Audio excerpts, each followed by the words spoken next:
Nggih nggih. Oh, saya sudah jadi imam kok, Iya iya. ngapain dibetulkan? Nah ini harusnya kita terus membuka diri untuk menerima nasihat, saran.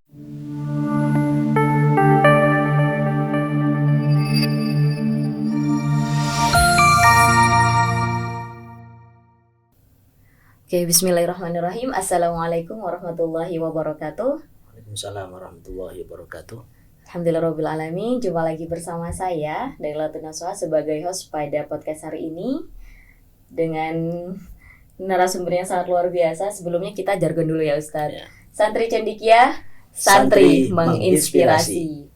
Nah, kali ini kita akan bahas tentang Al-Quran. Nah, karena beliau merupakan salah satu narasumber yang kita sangat percaya dan kita sangat mengidolakannya seperti itu. Ustadz, bagaimana kabarnya? Alhamdulillah baik. Alhamdulillah baik. Kepada diri sekalian Ustadz yang sedang menonton, Ustadz bisa memperkenalkan diri secara singkat. Nah, monggo Ustadz. Assalamualaikum warahmatullahi wabarakatuh. Waalaikumsalam. Bismillah, alhamdulillah, wassalatu wassalamu ala rasulillah Sayyidina Muhammad ibn Abdillah, la hawla wa la quwata illa billah. Perkenalkan, nama saya Aris Liswanto. Rumah saya di Lesan Puro Gang 12 Kedung Kandang ya. Asli Malang gitu. Asli Malang ya Ustadz, ya. Arema. Nah, beliau merupakan pengajar Al-Quran Semalang Raya teman-teman. Masya Allah sekali kan. Beliau juga sebagai koordinator Dirkolam. Dan juga beliau merupakan perintis Yayasan Rumah Ilmu Al-Quran. Nah, jadi bagaimana nih terkait bagaimana Al-Quran, bagaimana tentang milenial masa kini menyikapi tentang Al-Quran yang sudah mulai tergeser dengan media sosial dan lain sebagainya, dengan bagaimana cara memilih guru, bagaimana metode yang tepat ketika kita ingin belajar Al-Quran. Nah, ini akan kita bahas bersama beliau. Nah, Ustadz, sebelumnya saya mau tanya, karena ciri khasnya santri podcast nggak Ustadz, santri cendikia ini kita akan bahas tentang santri dulu. Nah, kalau boleh tahu Ustadz, Ustadz pernah nyantri di mana atau berapa lama? Pokoknya Ustadz yang berkaitan dengan santri itu bisa diceritakan bersama teman-teman ini Ustadz. Ya, baik. Alhamdulillah Allah mentakdirkan saya bisa nyantri ya. Pengalaman santri itu sangat bermanfaat untuk kehidupan saya. Jadi saat itu 2005 baru lulus MTS. Sebenarnya tidak ada, kami background keluarga itu kebetulan tidak ada yang pernah nyantri. Kok kebetulan teman kakak saya itu santri PIK Singosari, kemudian menyarankan kepada kakak saya untuk saya supaya mondok. Alhamdulillah, kemudian saya bersama dengan keluarga berangkatkan ke PIK Singosari. Nah, dari situlah saya mulai merasakan nyantri di pondok pesantren Singosari itu. Jadi 1 minggu pertama ya mungkin sama seperti santri yang lain, nangis gitu. Tapi alhamdulillah tidak pernah minta pulang sampai beberapa tahun begitu. Jadi saya kira setiap anak harusnya nyantri ini supaya tahu kehidupan santri itu seperti apa. Jadi tidak hanya belajar ilmu agama tetapi praktek kehidupan, bersosialisasi dengan teman-teman yang baru begitu. Nah, ini sangat bermanfaat saya kira. Oh gitu. Berarti pengalaman santri ini kalau di keluarga Ustadz itu jenengan kayak juga perintis ngatain Ustadz. Iya. Waduh, Masya Allah. Dan sampai ke generasi selanjutnya berarti sudah banyak yang nyantri ngatain Ustadz di keluarga Ustadz sendiri. Ya, ada ponakan saya, kemudian yang satunya lagi juga baru mondok juga begitu. Alhamdulillah. Alhamdulillah ya, jadi kayak pionir ngatain Ustadz. Nah, untuk menjadi tadi Ustadz pernah tidak kerasan dan lain sebagainya. Mungkin ada pengalaman selama Ustadz nyantri hingga lulus ya menjadi bukan alumni sih karena kita selamanya santri ngoten Ustadz. Mungkin selama nyantri Ustadz ada kayak pengalaman yang tidak pernah terlupakan ngoten. Ada nggak Ustadz? Ya, sebenarnya banyak sih. Jadi pengalaman yang unik itu kita dapatkan setiap hari. Ya, teman selalu berganti ya. Kemudian kegiatan-kegiatan kan terus itu berkelanjutan ya. Dari tahun ke tahun begitu. Ya memang ada hal-hal yang tak terlupakan ya. Kalau santri itu biasanya sering kehilangan barang-barangnya, gitu ya. Nah itu pernah baju itu hilang, baju seragam sekolah hilang, kemudian tahu-tahu kan dikasih nama ya bajunya, tahu-tahu dipakai teman saya sendiri dan dia seperti tidak ada masalah gitu. Oh, oke. Terus dikembalikan tapi Ustaz. Enggak. Oh, aduh. Ya, jadi itu baju saya ya. Cukup tahu aja. Oh iya, cukup tahu gitu ya, nggak ada balas dendam. Ya, Oh iya itulah. iya. Tapi Ustadz, berarti ketika Ustadz berkiprah dalam kealquranan ngoten kan ya Ya. Ustadz, ada nggak Ustadz yang kayak, oh ini kok angel ya dikandani masalah Al-Quran gitu, ada nggak saat pengalaman selama jadi pengajar Quran sendiri gitu, ada nggak Ustadz kayak gitu? Ya, memang tidak semua orang kemampuannya sama ya. Iya. Waktunya sama belajarnya, tetapi perolehannya jauh berbeda. Itu sering kita dapati baik itu anak-anak maupun apalagi yang dewasa ya, ibu-ibu. Jadi kita juga punya banyak majelis yang ibu-ibu yang 60 tahun, 50 tahun begitu. Itu statnya sama tapi finishnya itu beda-beda. Berbeda. Ya. Prosesnya juga karena udah berbeda ngoten Ya. ya Ustadz. Oh, oke. Nah, terus buat nih pemula nih atau Ya. yang ingin belajar Al-Qur'an. Nah, bagaimana sih Ustadz cara memilih guru yang tepat ketika kita ingin belajar gitu Ustadz? Apakah lebih ke metodenya dulu atau lebih ke gurunya dulu Ustadz? Ya. Saya kira harus bersamaan ya. Jadi dalam memilih guru itu pastikan guru yang punya suatu metode, sehingga jelas nanti targetnya. Jadi dari awal sampai akhir itu jelas. Sehingga saya kira perlu bersamaan mencari guru atau metode itu berbarengan ya. Jadi mencari guru yang punya metode gitu. Oke. Jadi harus barengan ya. Jadi nggak yang metode ini dulu tanpa guru atau milih guru ini tapi tanpa metode, itu berarti harus sama-sama beriringan katanya Ustadz. Nah, kalau gini Ustadz, bagaimana sih kalau ini, karena banyak pertanyaan terkait Al-Quran ya, karena kan Al-Quran kan pedoman hidup kita semuanya kayak gitu Ustadz. Nah, bagaimana dengan misalkan kita belajar kayak keterbatasan metode atau keterbatasan guru, atau yang kayak orang itu nggak punya akses untuk mondok atau lain sebagainya, sehingga belajar di media sosial itu bagaimana Ustadz? Ya, sekarang ini sudah tidak kekurangan metode ya, sangat banyak sekali. Tetapi yang perlu saya sampaikan di sini mungkin ya untuk para pemirsa juga. Jadi yang penting harus punya kemauan yang kuat dulu. Jadi dan ini wajib sebenarnya bagi setiap muslim untuk bisa membaca Quran dan mengajarkan bahkan ya.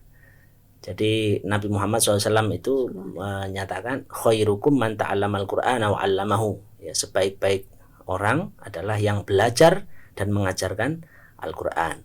Selain itu juga Allah Subhanahu wa taala mewajibkan kita membaca Quran dengan baik. Warattilil Qur'ana tartila.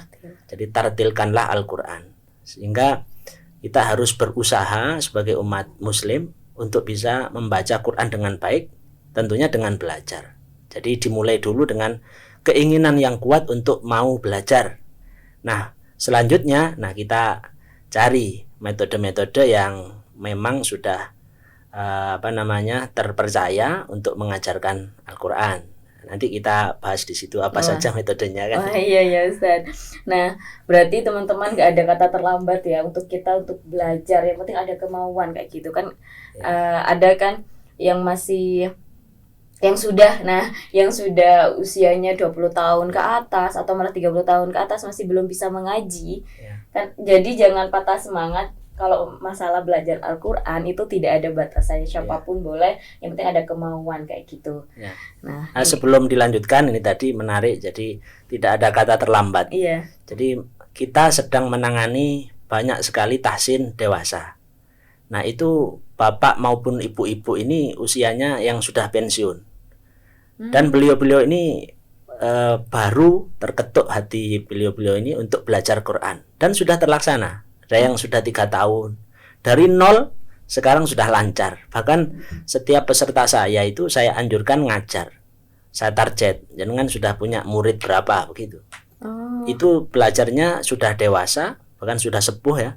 Dari 0 sampai bisa mengaji. Masya Nah, ini Allah. membuktikan bahwasanya tidak ada kata terlambat, apalagi yang masih muda gitu ya. Iya, iya, iya. Berarti tadi kan ada menyinggung tentang tahsin. Nah, mungkin teman-teman masih belum banyak yang tahu tahsin. Tahsin itu apa, Ustadz? Ya, tahsin itu asal katanya ya, hassana yuhassinu, ya, memperbagus. Memperbagus bacaan Al-Qur'an kita. Mungkin kita menganggap kita sudah lancar. Tetapi kalau dikoreksi oleh ustadz yang tahu ya tentang tajwid itu, nah, mungkin masih banyak salahnya. Nah, untuk itu kita perlu memperbagus, ya, memperbagus bacaan kita. Sampai kapan? Ya tidak ada batasnya. Sampai kita bisa mendapatkan pelajaran Quran secara utuh atau disebut dengan ijazah itu atau sanad dan mengajarkannya. Gitu. Apapun profesinya bisa itu. Ya. Berarti kalau ngaji bersanad itu penting atau bukan penting, Ustadz? Ya, sangat penting ya. Oh, sangat penting. Sangat penting. Karena bacaan Al-Quran tidak bisa otodidak itu. Jadi harus ada yang mencontohkan. Kita membaca kaidah tajwid. Penerapannya harus ada contohnya. Oh iya, iya. Jadi harus bersanad, bersandar pada seorang guru gitu ya. Oh iya, iya. Ya. Sekarang sangat ini ya. Ya. Jadi nggak bisa walaupun ada kemauan yang kuat tadi nggak, Ustadz. Ya. Jadi nggak bisa yang sembarangan. Ya udah belajar terserah ke siapapun. Nah, itu juga nggak bisa nggak, Ustadz. Jadi harus benar-benar tahu gurunya yang gimana, terus metodenya seperti apa, kan seperti itu, Ustadz. Ya. Nah, terus ini tadi kan kita belum bahas tentang kayak metode-metode ini, Ustadz. Metode-metode dalam belajar Al-Quran itu seperti apa, Ustadz? Ya. Metode yang dimaksud itu, jadi baik seseorang, guru maupun lembaga ini punya sistem atau tata cara untuk mencetak seseorang faham tentang Al-Quran, kemudian bisa mengajarkannya dengan sistem tersebut gitu ya. Jadi, dan ini banyak sekali sekarang ya, berkembang sangat pesat ya, baik di Malang maupun di Indonesia ya, secara umum itu banyak sekali metode-metode yang bermunculan. Saya kira semuanya bagus, tinggal pendekatannya seperti apa begitu ya. Nah, kalau saya sendiri memang fokusnya pada satu metode dari pesantren saya, pesantren ilmu Al-Quran Singosari, namanya metode Jibril, yang dikarang, disusun oleh almarhum Yai Haji Muhammad Basori Alwi gitu ya. Metode Jibril namanya. Itu seperti apa itu, Ustadz? Ya. Metode Jibril ya. Sesuai namanya Jibril, diambil dari kisahnya malaikat Jibril mengajarkan Al-Quran kepada Rasulullah SAW. Nah, beliau Rasulullah SAW itu kan ummi, tidak bisa baca tulis. Nah, begitu disuruh baca oleh malaikat Jibril tidak bisa. Ma ana biqori, ya, saya tidak bisa baca sampai 3 kali. Kemudian malaikat Jibril mengatakan, tirukan bacaan saya. Nah, baru Kanjeng Nabi mengikuti bacaannya malaikat Jibril. Nah, inilah yang dibuat pedoman dalam metode Jibril ini. Jadi guru mencontohkan, murid menirukan. Nah, ini kuncinya metode Jibril di situ. Lantas bagaimana Ustadz ketika kan tadi Ustadz pakai metode Jibril, terus dengan metode-metode yang lain yang ada kayak perbedaan pendapat di situ. Nah, itu bagaimana kita menyikapi perbedaan-perbedaan dari kayak antar guru atau antar metode itu seperti apa, Ustadz? Perbedaan itu bukan berarti salah ya. Iya. Ada yang salah, ada yang benar. Tetapi justru itu menjadi ilmu yang bermanfaat ya. Kalau saya juga pernah ikut metode yang lain sebelumnya, bahkan sampai 4 tahun ya. Nah, itu saya tidak mencari titik salahnya di mana, tetapi kelebihannya yang saya ambil gitu, yang saya terapkan dengan metode sekarang. Jadi justru sebenarnya perbedaan ya, perbedaan apapun ya, itu kan menambah ilmu sebenarnya. Itu kalau menyikapinya seperti itu. Jangan saling menyalahkan ya. Apalagi gitu. Mengkambing hitamkan. Mengadu domba kayak gitu.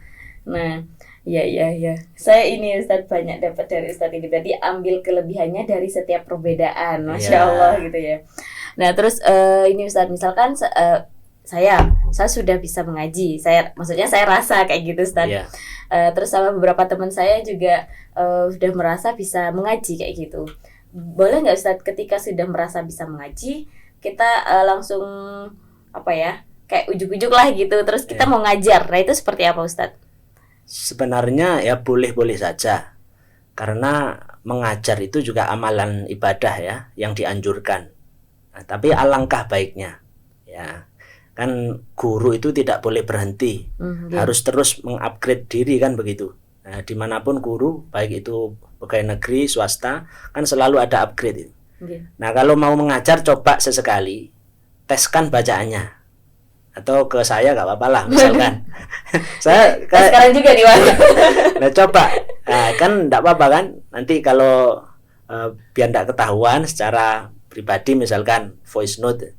Nah, baru kita tahu kekurangan kita. Nah, sebenarnya kuncinya di situ. Ada salah satu kitab yang menerangkan syarat seseorang kepingin bagus bacaannya diantaranya adalah qabulun nushi, ya, menerima nasihat, saran.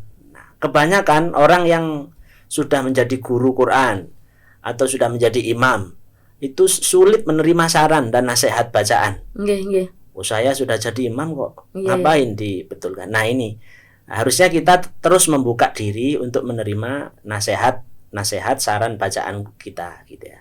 Iya, apalagi kilahnya sudah bilang sudah dari dulu diajarin kayak gini kayak gitu. Nah, itu sebenarnya gak bisa berkembang itu nanti. Iya. Waduh. Ini saya dredeg takutnya dites sama Ustaz ini. Oke. Berarti Ustaz begini. Kalau yang tadi kan metode sama guru itu kan harus seimbang kayak gitu. Terus ditambah lagi kalau misalkan mengajar itu harus dites dulu kayak gitu. Nah, kan banyak sekarang Ustadz yang kayak platform-platform yang menawarkan untuk bisa belajar, tapi kan kita masih nggak tahu ini ada sanad atau enggak. Terus ketika kita langsung ikut nih, itu boleh nggak sih Ustadz atau bagaimana lebih baiknya? Saya tidak bisa mengatakan tidak boleh ya, karena itu termasuk ikhtiar dia, usaha dia untuk belajar kan begitu. Tetapi ya alhamdulillah kita dipertemukan kan begitu. Kalau saya sendiri yang menyarankan dari sebuah lembaga yang kita harus tahu seluk-beluk atau ya background lembaga itu kan begitu. Nah, kalau saya menyarankan ya dari pesantren-pesantren, karena pesantren-pesantren itu sangat kuat dalam menjaga validitas ya suatu ilmu begitu. Pesantren itu terkenalnya begitu, sanadnya nyambung. Ya, sudah ada sanadnya, sudah teruji lah kayak gitu. Teruji secara klinis. Oke. Jadi perlu teman-teman ketahui, santri Cendekia ini bekerja sama dengan Ustadz Aris Liswanto. Jadi kita mengadakan pelatihan untuk para pengajar Al-Qur'an seperti itu nih Ustadz. Jadi untuk teman-teman yang ingin tertarik nanti bisa nih menghubungi admin atau langsung menghubungi Ustadz Aris seperti itu. Nah, kalau boleh tahu Ustadz, mungkin bisa ini kan sudah berlangsung ini ya Ustadz, pelatihannya kan sudah mau selesai. Nah, mungkin bisa diceritakan ke teman-teman yang loh ternyata ada ya santri Cendekia mengadain pelatihan untuk tutor atau untuk privat ngaji. Nah, itu bagaimana Ustadz? Ya, kemarin kita sudah ngobrol sama beberapa timnya santri privat. Kita akan membuka kelas baru lagi ya, dan itu tidak dipungut biaya sama sekali. Free ya teman-teman. Free ya, seperti yang sudah berjalan. Nah, saya kira ini sangat manfaat ya. Kemarin sudah kita jalankan itu. Nah, jadi silakan yang mau ikut bergabung nanti bisa menghubungi santri privat gitu ya. Ya, bisa menghubungi admin. Nanti kontaknya di belakang seperti itu. Oke. Lah terus katanya teman-teman tadi kan pernah ya kita tadi sebelumnya sudah saya katakan bahwasanya beliau merupakan perintis dari Yayasan Rumah Ilmu Al-Qur'an. Nah, itu bagaimana Ustadz awal mulanya adanya Yayasan Rumah Ilmu Al-Qur'an itu sehingga menjadi berkembang saat ini? Baik. Saya sebagai santrinya Yai Basori dan semua santri Yai Basori itu selalu mendengarkan nasihat beliau, yaitu likulli syai'in zakatun wa zakatul ilmi at-ta'lim. Yang artinya segala sesuatu itu ada zakatnya, dan zakatnya ilmu adalah mengajar. Nah, kita dapat ilmu Al-Qur'an, maka seolah-olah wajib ya bagi kita ini fardu ain untuk mengajarkan Al-Qur'an. Sehingga begitu lulus dari pesantren itu kita mengajar Al-Qur'an. Ya tetap kita pernah juga pengalaman jualan, usaha begitu juga kita lakukan ya. Tetapi mengajar tidak kita tinggalkan, mengajar Quran. Nah, waktu itu saya mengajar di musola sebelah ya, jadi di kampung saya.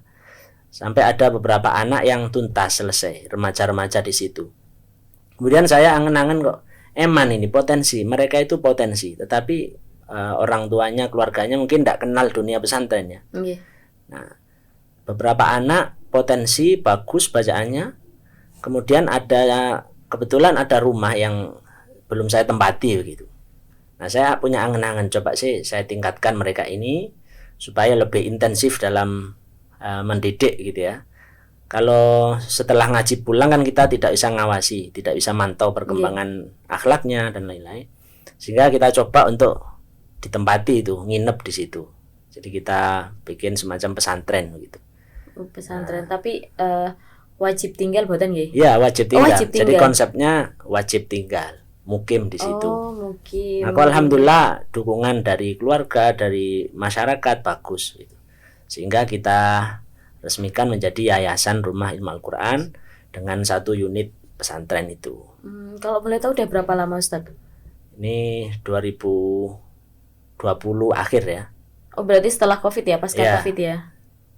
Tapi masih mencoba melihat situasi dan formula yang pas untuk daerah situ kan begitu. Oke, oh, berarti di daerah Lesanpuro. Lesanpuro ya. Lesanpuro. Berarti Ya. nanti output dari Yayasan Rumah Ilmu Al-Quran ini adalah untuk menyiapkan generasi pendidik Al-Quran seperti itu Ustaz? Betul. Masya Allah sekali ya. Ini Ya.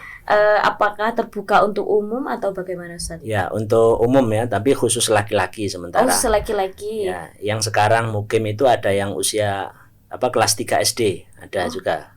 Jadi, tapi sebenarnya kurikulumnya pasnya untuk lulus SD. Jadi SMP kelas 1. Alhamdulillah dari awal sampai sekarang itu ada 2 anak. Yang satu karena masih terlalu kecil, yang 2 anak ini usia SMP sudah mengajar di 3 sekolah. Jadi kita kerjasama dengan sekolah-sekolah terdekat untuk kita ngajar gitu. Jadi ada 2 anak santri itu yang ngajar dan masih muda sekali. Sudah. Ya, jadi selain outputnya disiapkan untuk mengajar Al-Quran, ya. Jadi Ustadz juga memfasilitasi nanti kalau udah lulus nanti bisa bantu ngajar di mana-mana. Ya. Masya Allah sekali ya. Iya, speechless saya. Oke. Berarti kan ini juga terbuka untuk umum, tapi laki-laki Ustadz. Ya. Nah, ada buatan Ustadz selama kan ini sudah mau ke 2 tahun lebih nih. Ya. Selama merintis ini ada kendala apa saja mungkin Ustadz? Ya. Kalau kendala ya, namanya merintis itu sangat banyak dan bervariasi. Mungkin enggak saya ceritakan di sini ya. Tetapi saya kira kendala itu untuk pelajaran yang sangat berharga ya. Apalagi namanya sebenarnya kalau dinamakan pesantren itu terlalu tinggi, tetapi karena mukim ya.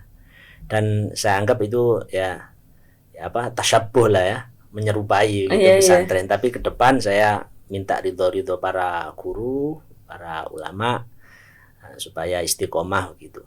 Ya kendalanya ya banyak lah. Iya. Tapi alhamdulillah sampai sekarang masih bisa dikuatkan oleh Allah Subhanahu wa taala gitu. Ustadz selama ini ya mungkin kita beralih ke pengalaman pribadi Ustadz sendiri nih. Ya. Jadi Ustadz selama menjadi seorang penghafal Quran, sebagai seorang pengajar Al-Quran, mungkin bisa diceritain ke teman-teman biar ada motivasi gitu Ustadz untuk bisa menghafalkan atau lebih-lebih bisa mengajarkan Al-Quran mungkin ada keajaiban-keajaiban apa saja yang Ustadz rasakan sehingga kayak ini nggak masuk akal ini kayak gitu tuh, ada nggak Ustadz? Ya, jadi begini ya, untuk pemirsa juga keberkahan itu ya, saya kenal barokah kan di pesantren ya. Hidup kita ini kalau bisa ya hidup yang barokah, yang berkah. Yang berkah itu artinya banyak kebaikan-kebaikan yang di luar, bahkan di luar nalar kita gitu. Orang yang punya banyak uang belum tentu hidupnya bisa bahagia. Nah, itu bisa jadi karena kurang barokah gitu. Nah, saya merasakan selama menggeluti, menekuni dan berinteraksi dengan Al-Quran itu seperti barokah gitu. Jadi semuanya dimudahkan oleh Allah Subhanahu wa taala. Ya. Sekalipun ada namanya ujian, cobaan pasti ada, tetapi bisa kita lalui dengan enak begitu. Nah, jadi saran saya, eh, coba kita berusaha dekat dengan Al-Quran gitu. Karena sumber keberkahan adalah Rasulullah. Jadi kalau kita beragama, sumber keberkahan yang utama adalah Rasulullah dan yang dibawa oleh Rasulullah yaitu Al-Quran. Al-Quran, karena mukjizatnya beliau adalah Al-Quran seperti itu. Al-Quran dan satu-satunya mukjizat sepanjang masa, bahkan nanti sampai di akhirat masih ada. Sehingga mari bersama-sama kita dekati Al-Quran itu dari mana saja arahnya, caranya dengan berbagai macam cara. Ya, mulai dari mendengarkan, menyimak seperti ini kita sudah mulai berinteraksi dengan Quran. Nanti syukur-syukur bisa gabung dengan satu metode sampai nanti bisa mengajar gitu. Sehingga kalau sudah mengajar setiap hari kita interaksi dengan Al-Quran, termasuk sampean sendiri nanti ya, nanti belajar sampai selesai, kemudian nanti mengajar. Apalagi S2 ekonomi syariah. Waduh, ketahuan kalau udah S2. Oke, Ustaz. Ini Ustaz, tadi kan kata Ustaz sumber barokahnya itu kan di Al-Quran, dan Al-Quran itu dibawa oleh Rasulullah, makanya Ustaz.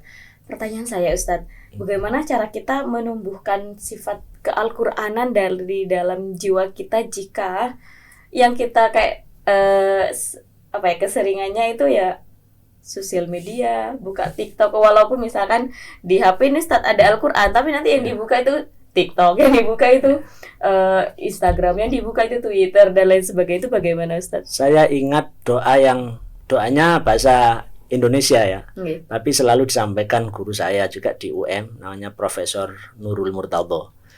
Beliau kalau berdoa itu begini, Allahumma paksain.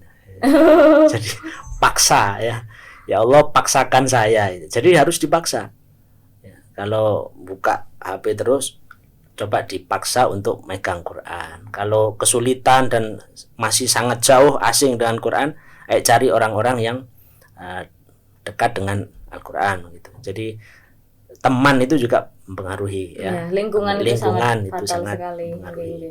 Harus dipaksain ya teman-teman. Jadi mau buka TikTok, astagfirullahaladzim, ambil wudhu, terus baru buka Al-Quran seperti Ustaz. Atau buka TikTok ya Quran lah, yang tentang ke-Al-Quranan. Kadang iya Ustaz, scroll terus kayak ada ke-Al-Quranan atau tentang keagamaan, kayak di skip astagfirullah. Ya gitu ya. Jangan gitu ya teman-teman. Waduh, ya. Terus jadi gini. Ini sangat menarik ya Ustadz, karena memang kalau generasi sekarang ini Ustadz, itu sudah banyak yang sudah selain memang kita diwajibkan untuk melek intelektual, juga banyak sekarang kayak kejar-kejarnya tentang ke-Al-Quranan dan lain sebagainya. Terus Ustadz, misalkan saya ini masih belum bahasanya itu saya belum ditahsin sama Ustadz, terus karena saya milenial nih Ustadz, terus saya kayak bikin konten tentang Al-Quran yang itu belum ada sanadnya, terus yang itu kayak ya udah sepengetahuan saya itu boleh nggak sih Ustaz? Tapi niatan saya itu pengen berbagi bersama kayak gitu. Boleh saja pada dasarnya. Sanad itu kan, kalau berbicara sanad sebenarnya terlalu berat juga untuk pemula. Ya, karena proses mengambil sanad atau ijazah itu juga berat sebenarnya. Harus sabar beberapa tahun. Tetapi paling tidak kalau ingin bikin konten seperti itu ya tanyalah atau di cross check ya bikin beberapa, terus mungkin ada saran masukan. Nah, itu juga termasuk kita bersandar ya pada guru, boleh saja, dimulai saja untuk kebaikan, tidak masalah. Oke, jadi ingat ya teman-teman, apapun yang berkaitan dengan Al-Quran lebih baik ya boleh buat konten atau yang yang kita upload gitu ya, yang di media sosial kita itu misalkan tambah senang Al-Quran, tapi alangkah lebih baiknya kita mentasihkan dulu gimana ini benar nggak. Nah, jangan sampai apa yang kita sharekan itu malah menjadi ilmu yang sesat kayak gitu ya Ustaz. Menjadi yang awalnya jadi ilmu jariah, harapan jadi amal jariah menjadi dosa jariah kayak gitu kan. Naudzubillahi min dzalik gitu Ustaz. Gitu ya teman-teman. Menarik sekali. Jadi untuk teman-teman dimanapun berada, ingat ya untuk selalu berpegangan kepada Al-Quran ya. Apapun keadaannya, bagaimanapun kondisinya, dimanapun berada, Al-Quran tetap selalu kita pegang seperti itu. Sangat menarik sekali ya pembahasan kali ini. mungkin yang bisa saya tarik kesimpulan ya Ustadz, selama kita mengobrol seperti ini kan kayak ngobrol aja kayak gitu, mengalir ngoten ya Ustadz. Intinya yang saya ambil itu dua hal Ustadz. Yang pertama tadi Ustadz jauh ambil kelebihan dari setiap perbedaan. Nah, dan kita selalu mengupgrade diri ya, karena itu penting ya. Dan yang paling penting adalah jangan pernah kita meninggalkan Al-Qur'an ya. Sebenarnya ini terakhir mungkin ya Ustadz ya. Saya pernah baca gini Ustadz. Sebenarnya bukan kita yang tidak mau membaca Al-Qur'an, tapi ternyata itu Al-Qur'an yang tidak mau dibaca kita. Nah, itu saya pernah baca itu Ustadz. Itu bagaimana Ustadz? Nah, itu hadis apa perkataan ulama ya? Lah itu Ustadz, itu saya pernah ini ya, mungkin saya karena korban baca-baca kayak gitu. Nah, itu pernah ada ini ya, itu bilangnya kayak gitu Ustadz. Jadi bukan kita, kalau misalkan kenapa sih kita jarang baca Al-Qur'an, atau kenapa sih kok kita itu kayak males gitu baca Quran. Sebenarnya itu bukan kita yang nggak mau, bukan kita yang nggak mau ngadu Al-Quran, tapi Al-Quran tuh yang nggak mau sama kita kayak gitu. Mungkin dari saking banyaknya maksiat atau banyaknya dosa. Itu gimana Ustaz? Saya juga nggak tahu ya, ini saya pernah dengar kayak gitu Ustaz, makanya saya klarifikasi ya Ustaz. Kalau saya kurang sependapat itu ya. Ya mudah-mudahan bukan hadis itu ya. Saya belum tahu. Tetapi begini, kalau saya meyakini dan berkaitan dengan itu, saya sarankan kita yakin dengan rahmat Allah SWT. Rahmat itu kasih sayang Allah yang menyeluruh, bahkan orang yang berlumuran dosa sekalipun, bahkan tidak hanya di dunia, sampai di neraka pun itu masih ada rahmat kasih sayang Allah, bisa tarik, diangkat orang yang sudah di neraka. Sehingga jangan sampai pernah kita putus asa ya. Terus ya, saya kok sulit, dipaksa terus, Allahumma paksain tadi. Dipaksa terus ya. Jangan menganggap kita tidak akan pernah dekat dengan Al-Quran, apalagi Quran menjauhi saya. Nah, itu bisa jadi indikasi agak putus asa gitu nanti ya. Gitu intinya jangan pernah menyerah nggak Ustaz. Pokoknya harus Allahumma paksain kayak gitu ya. Paksain dengan Al-Quran, karena dengan Al-Quran yang menjadi pedoman hidup kita, maka hidup kita akan penuh keberkahan dan semuanya akan Allah lancarkan seperti Ustaz. Terima kasih Ustaz atas kehadirannya. Terima kasih teman-teman sudah menyimak hingga akhir. Akhir kalam, wassalamualaikum warahmatullahi wabarakatuh. Assalamualaikum warahmatullahi wabarakatuh.